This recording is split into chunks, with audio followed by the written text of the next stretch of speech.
तुम्हें आज तक जो भी बीमारी हुई है वह आज ठीक हो जाएगी। इस कहानी को ध्यान से सुनना, तुम्हें अपनी बीमारी का हल निश्चित मिलेगा। तो चलिए दर्शकों, कहानी की शुरुआत करते हैं। सुना है कि हिमालय की पर्वत श्रृंखलाओं पर ऐसे ऐसे साधु और संत रहते हैं जो कई हजार सालों से जिंदा है। बर्फ से ढके पहाड़ों में वह निवस्त्र होकर घूमते रहते हैं। अग्नि, जल, वायु या फिर बर्फ जैसी चीजों का उनके ऊपर कोई असर नहीं होता है। कठोर तप करके उन्होंने ऐसी ऐसी सिद्धियां प्राप्त कर ली हैं जहां पर प्रकृति के नियम भी उनके सामने ध्वस्त हो जाते हैं। आखिर इसके पीछे का रहस्य क्या है? क्यों प्रकृति के नियम उन पर काम नहीं करते हैं? क्यों कोई भी बीमारी उन्हें छू नहीं पाती है? आज की इस कहानी के माध्यम से हम उन योगियों की दिनचर्या, उनके खान पान और उनके योग अभ्यास के बारे में जानेंगे जो किसी को भी लंबी उम्र और निरोगी काया प्रदान कर सकती हैं। तो चलिए कहानी शुरू करते हैं। बचपन से ही श्याम सन्यासी प्रवृत्ति का था। जब वह पैदा हुआ था तो पंडित ने भी उसकी कुंडली देख देख कर यही बताया था कि यह बच्चा बड़ा होकर कोई साधु बनेगा। स्वाभाविक रूप से श्याम के माता पिता को यह बात अच्छी नहीं लगी। कौन माता पिता अपने बच्चे को साधु के रूप में देखना चाहता है? इसीलिए उसके माता पिता अक्सर उसे सन्यासियों से दूर रखने की अपनी पूरी कोशिश करते थे। जब भी कोई साधु उनके घर पर भिक्षा मांगने के लिए आता तो वह उसे बाहर भी नहीं आने देते थे। उन्हें ऐसा लगता था कि श्याम कहीं सन्यासी से प्रभावित होकर हमें बिना बताए छोड़कर न चला जाए। लेकिन बाहर से बंदी लगाने से मन कभी कैद हुआ है, क्योंकि मन की प्रवृत्ति ऐसी ही होती है। जिस वस्तु से, जिस विचार से या फिर जिस इंसान से तुम बचना चाहते हो, अनजाने में अवचेतन मन के स्तर पर उसी की ओर तुम आकर्षित हो जाते हो। इसीलिए माता पिता की तमाम बंदिशों के बावजूद श्याम का मन सन्यासियों की तरफ खींचा चला जाता था। एक बार बचपन में जब श्याम अपने माता पिता के साथ हरिद्वार घूमने के लिए, तो उसकी नजर तमाम सन्यासियों पर पड़ी। अपने माता पिता की नजरों से बचकर वह एक सन्यासी के पास पहुंचा। बूढ़े सन्यासी ने जब नासमझ बच्चे के हाथ में फल देखे तो उनके मन में उस बच्चे के प्रति प्रेम और करुणा पैदा होने लगी। वह सन्यासी श्याम को अपने पास बिठाकर उसे खीर, पूरी और हलवा खिलाने लगे। श्याम को भी यह भोजन बहुत स्वादिष्ट लग रहा था। गर्म गर्म पड़िया नारियल और किशमिश वाली खीर, हलवा। इसी बीच श्याम के माता पिता श्याम को ढूंढते हुए उस सन्यासी की कुटिया तक आ पहुंचे। जब श्याम की मां ने श्याम को सन्यासी के पास बैठे हुए देखा तो वह गुस्से से आग बबूला हो गई। उन्होंने यह भी ना सोचा कि सन्यासी तो उस बच्चे से प्रेम वार्तालाप कर रहे हैं। गुस्से में इंसान सही और गलत की समझ खो बैठता है। जब नाश मनोज पर छाता है तो पहले विवेक मर जाता है। श्याम की मां ने उस सन्यासी को खरी खोटी सुनानी शुरू कर दी। आसपास के तमाम लोग सुन रहे थे, उस सन्यासी के शिष्य तक सुन रहे थे। श्याम की मां गुस्से से लाल होकर उस सन्यासी से बोल रही थी कि तू मेरे बच्चे को समझा बुझाकर यहां पर फुसलाकर ले आया है। मेरे बच्चे को लालच देकर फुसलाकर यहां से ले जाना चाहता है। तुझे तो फांसी की सजा होनी चाहिए। तुझे श्याम की मां इस बात से परेशान थी कि उसका बच्चा एक सन्यासी के पास पहुंच गया है। कहीं उसके मन में सन्यासी बनने की इच्छा प्रकट हो गई तो वह क्या करेंगी? अगर पंडित की भविष्यवाणी सच हो गई तो वह अपने बेटे के बिना बिल्कुल अकेली रह जाएगी। आसपास की भीड़ ने श्याम की मां को समझाने की कोशिश की। उनको बताया कि सन्यासी कोई ऐसे वैसे आदमी नहीं है। वो बहुत सालों से यहां पर आश्रम चला रहे हैं। जब श्याम की मां अपने बेटे का हाथ पकड़कर वहां से ले जा रही थी तो उस सन्यासी ने बड़े प्रेम और करुणा से एक बात कही। उन्होंने कहा कि बहन जी, आपका बच्चा बहुत गुणी है। वही होगा जो लिखा हुआ है। तुम अपने पास वायु को कैद नहीं कर सकते। जो बच्चा लाखों लोगों के राज का दीपक बनकर पैदा हुआ है, उसको तुम सिर्फ एक कमरे को रोशन करने के लिए नहीं रख सकते। यह बात जितनी जल्दी समझ जाओ उतना अच्छा होगा, उतना कम कष्ट होगा। श्याम की मां सन्यासी की बातें समझ रही थी। उन्हें पता था कि सन्यासी किस तरफ इशारा कर रहे हैं। खैर, घटना हो गई। समय अपनी रफ्तार से चलता रहा और अब श्याम बड़ा हो चुका था। उसने कॉलेज में एडमिशन ले लिया था। योग, अध्यात्म और मनोविज्ञान के बारे में पढ़ाई कर रहा था। कॉलेज की तरफ से उसे एक प्रोजेक्ट पूरा करने के लिए मिला। प्रोजेक्ट का टॉपिक यही था कि लंबी उम्र वाले स्वस्थ लोगों की दिनचर्या, उनका खान पान और उनके बारे में पूरी जानकारी इकट्ठी करके लानी है और कॉलेज में जमा करनी है। श्याम उन सन्यासियों की खोज में निकल पड़ा जो कई सालों से स्वस्थ जीवन जी रहे थे। बूढ़े होने के बाद भी उनके शरीर में एक सफलता थी, दृष्टिकोण और बाकी सारी इंद्रियां जिनकी ठीक प्रकार से काम कर रही थी। कई सन्यासी तो उसे ऐसे मिले जो 100 साल को पार कर चुके थे और पूरी तरह से स्वस्थ थे। अब धीरे धीरे अलग अलग सन्यासियों से मिलने में श्याम को बड़ा मजा आने लगा, लेकिन उसके अंदर जीवन के उन रहस्यों को जानने की बहुत इच्छा थी जिनमें आम लोग कोई रुचि नहीं रखते हैं या फिर कोई विश्वास ही नहीं करता है। श्याम ने सोचा कि यही समय है। अगर ऐसे सन्यासी पृथ्वी पर बचते हैं जो 500 से 1000 सालों से जिंदा हैं, तो मुझे उनको खोजने का बहुत बढ़िया मौका मिला है। लेकिन समस्या यह थी कि ऐसे सन्यासियों को खोजा कहां जाए, ऐसे सन्यासी मिलेंगे कहां। तमाम किताबों को पढ़ने के बाद उसने एक निष्कर्ष निकाला। उसे पता चला कि ऐसे सन्यासी अगर मिलेंगे तो वह हिमालय की चोटियों में मिलेंगे, जहां पर आम इंसान जा भी नहीं सकता। लेकिन श्याम ने अपना मन पक्का किया। श्याम ने पूरा संकल्प ले लिया था कि चाहे रास्ता कितना भी कठिन क्यों ना हो, वह हिमालय की उन दुर्गम चोटियों तक, उन गुफाओं तक जरूर पहुंचेगा और अपने माता पिता को बिना बताए वह हिमालय की उन चोटियों की तरफ निकल पड़ा। युवावस्था के दिन थे, गर्म खून था, किसी चीज का कोई डर नहीं था और सबसे बड़ी बात श्याम का भाग्य था जो उसे खींचकर उन योगियों के पास लेकर जा रहा था। उसने उन पहाड़ों को चढ़ने के लिए पूरी तैयारी कर ली थी। सर्दियों के मोटे मोटे कपड़े ले लिए थे, रास्ते के लिए खाना पीना इकट्ठा कर लिया था। जंगली जानवरों से बचने के लिए उसने हथियार भी अपने पास रखा था और अपने साथ वह एक टॉर्च भी लिए था ताकि कि रात में भी वह जल्द से जल्द यात्रा कर सके, उसकी यात्रा में कोई बाधा ना रहे। धीरे धीरे जब वह स्थानीय लोगों से पता करते हुए हिमालय की उन दुर्गम चोटियों तक पहुंचने लगा तो उसके फोन ने भी काम करना बंद कर दिया। अब उसका दुनिया से कोई संपर्क नहीं था, लेकिन दुनिया से कटने के बाद वह खुद से जुड़ने लगा था। अब उसे हिमालय के जंगलों से गुजरते हुए असीम आनंद की प्राप्ति हो रही थी। उसका जहां मन करता वहीं पर रुक जाता और फिर पता करके आगे के रास्ते पर निकल पड़ता।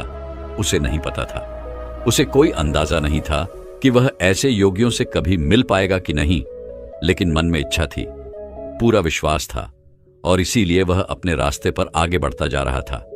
पूरी उमंग, पूरे उत्साह और पूरे जोश के साथ ऊंचे पहाड़ों पर बसे गांवों को पार करता हुआ वह हिमालय के उस जंगल में पहुंच गया था जहां पर असीम सन्नाटा भी बिखरा हुआ था। आसपास कई मीलों तक कोई आबादी नहीं थी, कोई लोग नहीं थे। अब यहां पर श्याम अकेला था। बर्फ में उसकी कंपकपी चढ़ जाती थी, लेकिन फिर भी वह हार नहीं मान रहा था। उसे पता था, उसके मन में एक विश्वास था कि यहां आसपास कोई गुफा होगी जहां पर ऐसे योगी उसे जरूर मिलेंगे। और अगले ही दिन उसे बर्फ के पहाड़ की चोटी पर दूर से एक सन्यासी तप करता हुआ दिखाई दिया। उस सन्यासी ने अपने शरीर पर कोई वस्त्र धारण नहीं कर रखा था। श्याम उस सन्यासी को पहाड़ी के नीचे से देख रहा था, लेकिन वह बहुत खुश हो गया। इतनी लंबी यात्रा का परिणाम उसे मिल रहा था। वह जल्दी जल्दी अपने कदम बढ़ाता हुआ उस पहाड़ी की चोटी पर पहुंचने का प्रयास करने लगा, लेकिन पहाड़ी एकदम खड़ी हुई थी, इसीलिए बार बार वह फिसल जा रहा था। सन्यासी यूं तो आंख बंद किए हुए थे और अपने ध्यान में लीन थे, लेकिन अपने मन की आंख से वह श्याम की सारी मेहनत देख रहे थे। उस पहाड़ी पर बार बार चढ़ने में विफल होते हुए श्याम बहुत थक गया था। थकान के कारण वह वहीं पर मूर्छित होकर गिर पड़ा। जब वह मूर्छित हो गया तो वह सन्यासी जो ऊपर तप कर रहा था, वह उसे अपने साथ अपने हाथों में उठाकर एक गुफा के अंदर लेकर गया। वहां पर उसके अलावा 2 और सन्यासी मौजूद थे। श्याम मूर्छित था, बेहोश था, उसके शरीर में बहुत थकान थी। उस सन्यासी ने कुछ पत्तों का एक घोल तैयार किया और फिर श्याम के मुंह में ऊपर से 2 बूंद डाली। अचानक से श्याम उठ खड़ा हुआ, उसकी सारी बेहोशी, सारी थकान एकदम दूर हो गई। होश में आते ही श्याम दोनों हाथ जोड़कर उनको प्रणाम करने लगा, बहुत खुश हो गया। श्याम ने उनसे कहा कि मेरी बड़ी अनुपमा है कि मुझे आप जैसे दिव्य योगियों के दर्शन हुए। मैं आपसे कुछ सवाल पूछना चाहता हूं। आप इतनी बड़ी उम्र तक, इतने सालों तक कैसे जीवित रहते हैं? आपके शरीर में कभी कोई बीमारी क्यों नहीं होती है? अगर आप वह तरीका जानते हैं तो दुनिया को वह तरीका क्यों नहीं बताते? दुनिया में बहुत से लोग बहुत दुखी हैं। लोगों को नाना प्रकार की बीमारियां हो रखी हैं। उम्र से पहले ही वह बूढ़े दिखने लगते हैं। उनकी मृत्यु तक हो जाती है। तो अगर आपको ऐसे तरीके पता हैं तो आप लोगों को क्यों नहीं बताते हैं? इसका कारण बताएं। आप तो योगी हैं, आपको तो दुनिया की मदद करनी चाहिए। उसकी बातें सुनकर तीनों सन्यासियों ने कोई प्रतिक्रिया नहीं दी। ऐसा लग रहा था जैसे उन्हें श्याम की भाषा समझ में ही नहीं आ रही हो। श्याम ने जब यह महसूस किया तो उसने इशारों से समझाने का प्रयास किया, लेकिन कोई फायदा नहीं। अब श्याम उनको समझा समझा कर थक चुका था और एकदम शांत और चुपचाप बैठा हुआ था। वह सोच रहा था कि मेरा इतनी दूर आना एकदम व्यर्थ हो गया, एकदम बेकार हो गया। दर्शन तो हुए, लेकिन जो सवाल मेरे मन में थे उनका जवाब नहीं मिला। श्याम ने सोचा कि इतना लंबा सफर तय करके आया हूं, कुछ दिन इनके साथ रहता हूं, इनकी दिनचर्या ही देख लेता हूं, शायद उससे कुछ पता चल जाए। और यह सोचकर श्याम वहीं पर रहने लगा। सन्यासी एक दूसरे से बिल्कुल भी बात नहीं करते थे, एकदम मौन रहते थे, चुप रहते थे। किसी एक सन्यासी को दूसरे से अगर कोई काम होता तो वह बिना बोले ही एक दूसरे के मन की बात समझ लिया करते थे। अब श्याम को बेचैनी होने लगी। एक गुफा में चुपचाप बैठे रहना, भला इससे क्या होगा? यह कैसा जीवन है? सन्यासी बैठे हुए सिर्फ योग अभ्यास करते रहते थे, तप करते रहते थे। उनके चेहरे पर, उनकी आंखों में एक गजब का ठहराव था, एक गजब की शांति।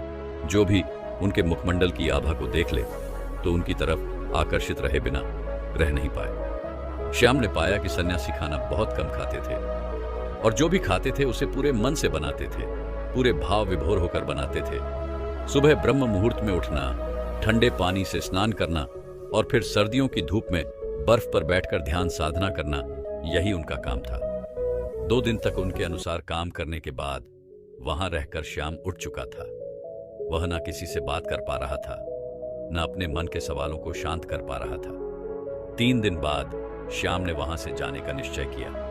उन्होंने उनके सामने प्रणाम किया और उनको प्रणाम करते हुए कहा कि शायद मेरा प्रणाम भी आप स्वीकार ना कर पाओ, क्योंकि आपको उसका मतलब नहीं पता होगा, उसका मतलब नहीं। लेकिन मैं आपसे मिलकर धन्य हो गया और अब मैं आपसे अलविदा चाहता हूं। और यह कहकर वह अपने चेहरे पर मुस्कान लेकर उन योगियों के पैर छूकर वापस चलने के लिए तैयार हुआ कि तभी उसके कानों में बूढ़े सन्यासी की आवाज आई। बूढ़े सन्यासी ने कहा कि अपने सवाल का जवाब तो सुनते जाओ श्याम। यह सुनकर आश्चर्यचकित हो गया। वह कुछ बोलना चाह रहा था, लेकिन सन्यासी ने उसे चुप करते हुए कहना शुरू किया कि सबको अपने मन के सवालों के जवाब चाहिए, लेकिन सभी सवालों के जवाब मौन में छिपे हुए हैं। तुमने मौन रहकर बिना कोई सवाल किए हमारी दिनचर्या देखी। अगर मैं तुम्हें वह बताने का प्रयास करता, समझाने का प्रयास करता, तो शायद कोई खास बदलाव नहीं आते। तुम एक कान से सुनते और दूसरे से निकाल देते, और यही तो दुनिया करती है। सचमुच में कौन इच्छुक है? यह ज्ञान पाने का सवाल यहां खड़ा होता है। 2 दिन तक इस दिनचर्या का पालन करने के बाद तुम्हारा मन डूब गया। मतलब तुम भी नहीं चाहते इन सारे तरीकों को जानना, हालांकि तुम्हें पता है कि हमारे इस भोजन, इस दिनचर्या के कारण ही हमारा शरीर हमेशा निरोगी रहता है, हमेशा स्वस्थ रहता है। लेकिन तुम इसका पालन नहीं कर सके, 3 दिन तक भी नहीं कर सके। 4थे दिन तुम वापस अपने घर जा रहे हो। दुनिया में बहुत कम ऐसे लोग होते हैं जो मौन रहकर दूसरों का ज्ञान खुद प्राप्त कर लेते हैं। अगर तुम सिर्फ मौन रहना, चुप रहना सीख जाओ तो तुम दूसरों के सारे ज्ञान को ग्रहण कर सकते हो। बिना उससे पूछे श्याम ने मुस्कुराते हुए हाथ जोड़कर उस सन्यासी से पूछा कि हे गुरु, ये बताने की अनुकंपा करें कि आप कौन सा योग अभ्यास करते हैं? क्या आपकी दिनचर्या है जिससे कि आप इतने सालों से जीवित हैं? आपकी उम्र दिखने में तो कोई 60 से 70 साल की लग रही है, लेकिन लोगों का कहना है कि आप 5000 साल से जिंदा हैं। क्या यह सत्य है? महात्मा सन्यासी ने मुस्कुराते हुए नादान और भोले श्याम के सर पर हाथ फेरा। उन्होंने श्याम को सबसे पहला तरीका बताया। उन्होंने श्याम से पूछा कि हमारे शरीर का सबसे बड़ा भोजन क्या होता है? श्याम सोच में पड़ गया। उसे कोई जवाब नहीं मिला तो सन्यासी ने उसे बताया कि हवा हमारे शरीर के लिए सबसे बड़ा भोजन होता है। हवा हम 24 घंटे खाते रहते हैं। और हवा हमारे शरीर के लिए सबसे ज्यादा महत्वपूर्ण होती है। लेकिन आजकल के समय में पूरी हवा प्रदूषित हो चुकी है। इसीलिए जो प्रदूषण से भरी हुई हवा तुम्हारे अंदर जा रही है वही तुम्हारे शरीर में बीमारियों को जन्म देती है। इसीलिए अगर तुम घर पर ऐसे कमरे में रहते हो जहां पर हवा का आना जाना कम होता है, जैसे कि एयर कंडीशन रूम में होता है, उसमें ताजी हवा का आना जाना नहीं होता, तो तुम्हें अपने कमरे में ऐसे पौधे लगाने चाहिए जो 24 घंटे हवा देते हो। छोटी छोटी बेल तुम किसी बोतल में डालकर अपने कमरे में रख सकते हो, जो तुम्हें 24 घंटे ऑक्सीजन देगी, वह भी एकदम ताजी। और लोग दुनिया में यही भूल करते हैं, जिस सांस को वह ले रहे हैं वह कितनी शुद्ध है, इसका कभी आकलन ही नहीं करते। अगर वह लोग यह कभी सोच पाए तो शायद प्रदूषण से मुक्त दुनिया हो सकती है, हमारी पृथ्वी स्वर्ग हो सकती है। दूसरा होता है हमारा खान पान। अधिकतर लोग ज्यादातर समय खाते ही रहते हैं, लेकिन हमारा शरीर भी एक यंत्र होता है और उस यंत्र को भी काम करने के लिए आराम चाहिए होता है। इसीलिए हर समय खाते नहीं रहना चाहिए, कभी भी पूरा पेट भरकर नहीं खाना चाहिए। हमेशा अपने पेट में एक रोटी की जगह छोड़ देना ताकि तुम्हारा पेट हल्का रह सके, थोड़ा खाली रह सके और सांस लेने में भी कोई परेशानी ना आए। तीसरा तरीका होता है हमारी दिनचर्या। सही तरह की दिनचर्या में तुम्हारा योग अभ्यास, शारीरिक व्यायाम, प्राणायाम, अगर तुम दिनचर्या के रूप में इन्हें कर रहे हो तो तुम्हारे शरीर में कभी भी कोई बीमारी आ ही नहीं सकती। लेकिन हम सिर्फ बहाने ढूंढते हैं, हम कुछ काम करना नहीं चाहते। हमें सारी चीजें बैठे बैठे चाहिए और शरीर को जितना आराम दोगे वह उतना ही खराब, उतना ही बेकार हो जाएगा। इसीलिए शरीर से हमेशा काम लेते रहो, आलस्य पैदा मत होने दो। दिनचर्या, हवा और खान पान, इन तीनों को तुम दुनिया में रहते हुए कैसे सुधार सकते हो, इस पर विचार करना शुरू करो। तभी तुम्हारा जीवन बदलेगा और तभी तुम दूसरे लोगों को भी जागरूक कर पाओगे। लेकिन तुम्हारी बात सुनेंगे? कौन कौन लोग बाजार के स्वादिष्ट व्यंजन छोड़कर प्रकृति से सीधे प्राप्त होने वाली फल, सब्जियां या पत्तियां खाने के इच्छुक हैं? लोग तो वही खाना चाहते हैं जो उनकी इंद्रियों को आराम पहुंचाता है, जो उनको स्वाद देता है। देखने में भी वही देखना चाहते हैं जो उनकी आंखों को अच्छा लगता है, और इसीलिए उनकी इंद्रियां वासनाओं की गुलाम हो जाती हैं और धीरे धीरे वही हमारे दुख का कारण बनती चली जाती है। इसीलिए जिस काम में भी तुम्हें ऊब हो रही हो, उस काम से बचने का प्रयास मत करो। उसी काम को पूरे मजे से करने का अभ्यास करो। फिर तुम्हारी इंद्रियां आजाद हो जाएंगी और उसके बाद तुम्हारा मन भी एकदम खाली हो जाएगा, वह भी एकदम आजाद हो जाएगा। फिर उसके अंदर वह भावनाएं पैदा होंगी जिसे हम समाधि कहते हैं, जो आनंद की चरम सीमा होती है। और यह कहकर शाम के सर पर हाथ रखकर उसे आशीर्वाद देते हुए उन्होंने उसे वहां से रवाना कर दिया। दोस्तों, वही एक और पेट की समस्या के ऊपर कहानी की शुरुआत कुछ इस प्रकार होती है। दोस्तों, आज की इस कहानी में हम सबसे आसान और सबसे असरदार तरीकों के बारे में बात करेंगे, जिनसे आप अपने घर पर रहकर बिना किसी दवा के अपना पेट साफ बड़ी आसानी से कर सकते हैं। इसके बाद हम आपको भोजन के 3 नियमों के बारे में भी बताएंगे। इसलिए एक गांव में रामू नाम का व्यक्ति रहता था। वह अपने पेट को लेकर बहुत ही ज्यादा परेशान रहता था। वह एक दिन एक महात्मा के पास जाता है, वह महात्मा आयुर्वेद के बड़े ज्ञानी थे। रामू महात्मा से प्रणाम करता है और कहता है मुनिवर, मैं अपने पेट को लेकर बहुत ज्यादा परेशान हूं। मेरे पेट में दिन प्रतिदिन समस्याएं उत्पन्न होती जा रही हैं। मेरा अच्छे से पेट साफ नहीं हो पाता है। मेरे पेट में बहुत ज्यादा जलन और दर्द होने लगता है। इसके अलावा मुझे मल त्याग करने में भी बहुत ज्यादा तकलीफ है। अगर मैं संक्षेप में कहूं तो मेरे पेट की पाचन क्रिया समय से पहले ही मेरा साथ देना छोड़ रही है मुनिवर, कृपया आप मुझे कोई ऐसा समाधान बताइए जिससे मैं अपना पेट आसानी से साफ कर सकूं और पेट की इन सभी समस्याओं से हमेशा हमेशा के लिए निजात पा सकूं। पहले तो उस महात्मा ने रामू की सभी बातों को ध्यानपूर्वक सुना और फिर कहा, हमारे आयुर्वेद के सिद्धांत के अनुसार जितना समय आपको पेशाब यानी कि टॉयलेट करने में लगता है, उतना ही समय पेट साफ होने में लगना चाहिए। तभी आप स्वस्थ हैं। लेकिन बहुत सारे लोग टॉयलेट में बहुत देर तक बैठे रहते हैं, मोबाइल चलाते रहते हैं, न्यूज़पेपर पढ़ते रहते हैं, लेकिन उसके बावजूद उनका पेट साफ ठीक से नहीं हो पाता और इसी कारण से उनके मन का संतुलन पूरे दिन बिगड़ा रहता है। बेचैनी, घबराहट, किसी काम में मन न लगना, ये सब ठीक से पेट साफ ना होने की वजह से ही होता है। जब भी आप अपनी किसी भी बीमारी का इलाज आयुर्वेदिक पद्धति के अनुसार करवाते हैं तो सबसे पहले आपके पेट की सफाई की जाती है।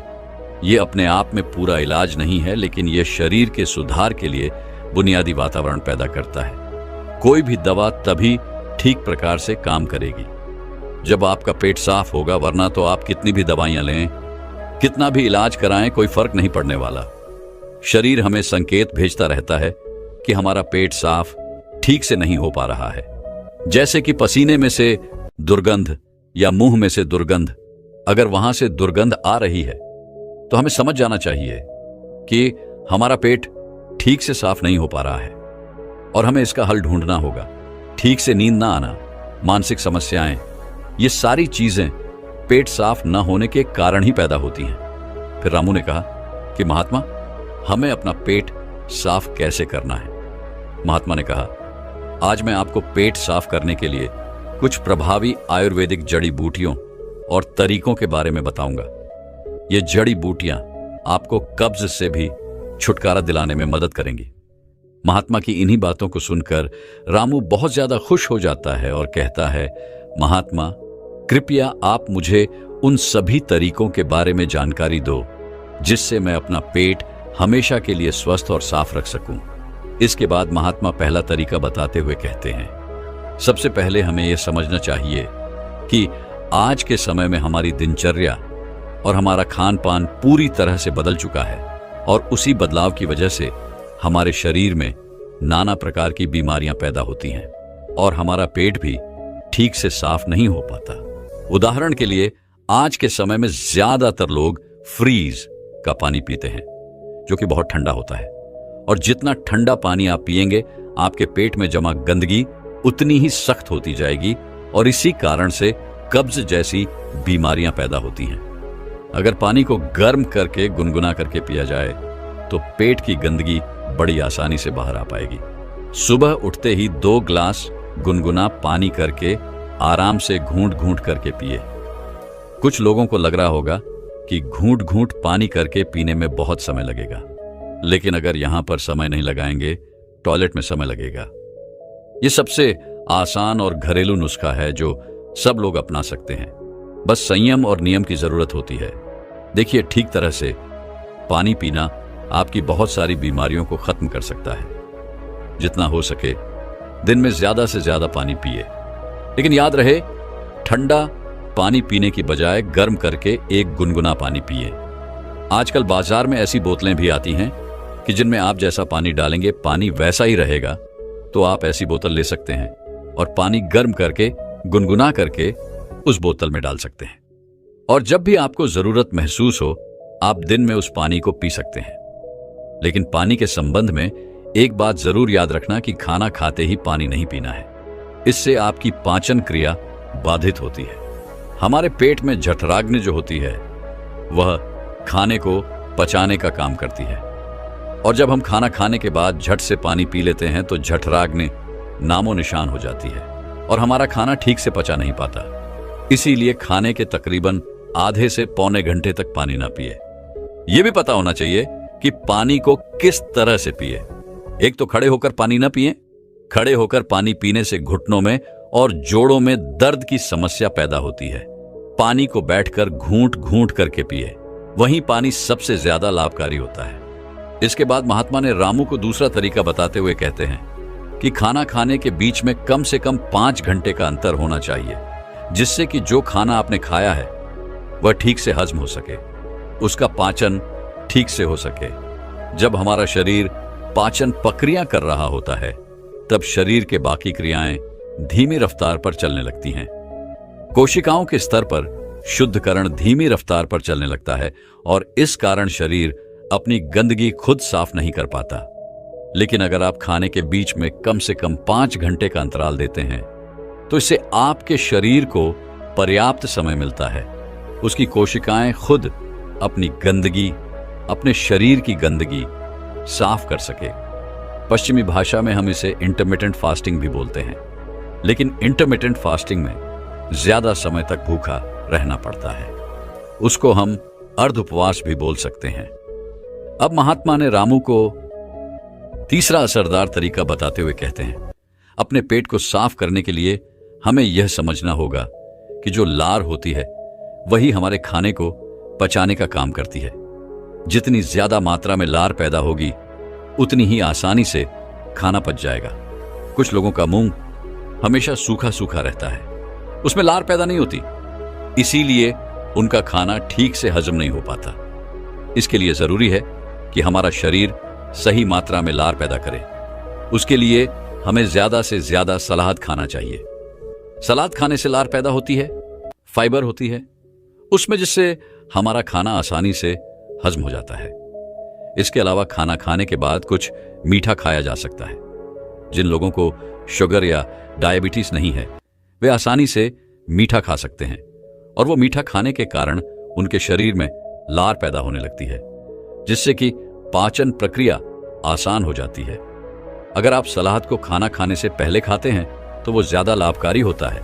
उससे आपकी भूख बढ़ती है और आपके शरीर में लार पैदा होनी शुरू हो जाती है। इसके बाद महात्मा ने रामू को चौथे तरीके में अपनी आहार नली को साफ रखने के बारे में बताया। उसको हम कैसे साफ रख सकते हैं? देखिए, आहार नली में से ही खाना हमारे पेट में जाता है। अगर आहार नली ठीक से साफ नहीं होगी तो हमारे खाने के साथ ऐसे कीटाणु हमारे पेट में पहुंचेंगे जो हमारे शरीर को नाना प्रकार से नुकसान पहुंचाएंगे। इसलिए जरूरी हो जाता है कि जो आहार नली है उसमें जो कीटाणु है उनकी ठीक से सफाई हो जाए, और इसके लिए सबसे ज्यादा लाभकारी होता है नियम। एक ऐसा दिव्य पेड़ नियम एक ऐसा दिव्य पेड़ है जो भारत में बड़ी आसानी के साथ उपलब्ध हो जाता है। हर जगह मिल जाता है। नीम की पत्तियों को और हल्दी को पीस करके छोटी सी गोली बन जाती है। कुछ दिनों तक सुबह उठकर उस गोली को पानी के साथ